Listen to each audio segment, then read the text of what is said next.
I was obsessed with Fat Farm shoes.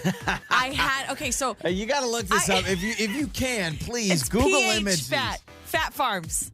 I'm gonna look them up because I haven't seen those shoes in forever. So obviously I was obsessed with like the Hollisters and the Abercrombie. Those are too expensive. The only problem is I couldn't afford really any of this stuff. My family couldn't afford any of these name brands. You remember these sneakers? I had those, the pink ones, the white ones, and they had it looked like the almost like the Cadillac logo on the side with a P on it. Were my only name brand item I think I had ever owned. Now, I did some shopping at some stores that maybe they weren't as big of brands, but that was one that I begged my mom. I was like, please. So I got a pair of Fat Farms. And then later on, I ended up getting, some Vans and stuff. And now Vans are super popular again.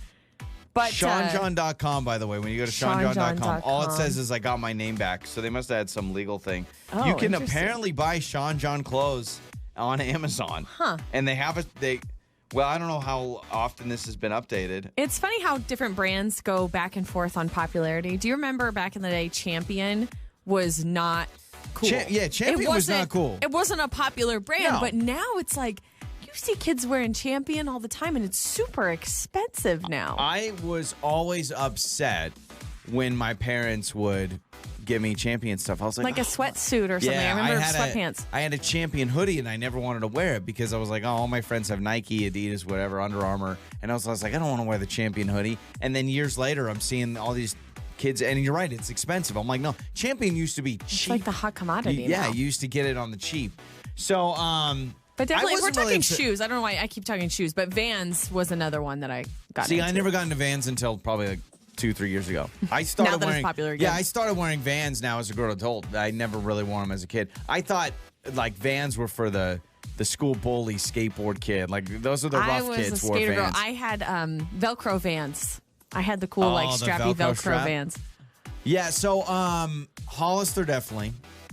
But again, the problem is I didn't have that kind of money. So what I would do in high school is I'd save up. I worked my high school job at Applebee's.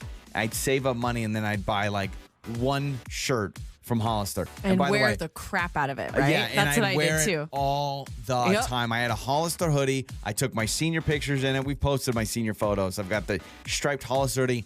But because it was the only thing I could afford that was Hollister, I wore it every day. And then people were like, dude, that's weird. And I'm like, well, it's the only cool shirt I have. That's what I would do too, because my family, we really couldn't afford any name brand jeans. stuff. I bought one pair of buckle jeans, and I wore those jeans every single day. Yeah, that's what I would do. I would get my one name brand thing my mom would allow me to get, and then I would wear the heck out of it. I got constantly. into a little bit older in my life, like college. So when I was in college, everything I wanted was Polo Ralph Lauren. I wanted those Ralph Lauren polos where it's got the little polo logo, right? And those polos, and they were super soft. They were wanting to wear polos. They were $40. And so everything I wanted was Ralph Lauren. But again, it was kind of expensive. For college, it was a little bit pricey. So I had a navy blue one that I wore the crap out of.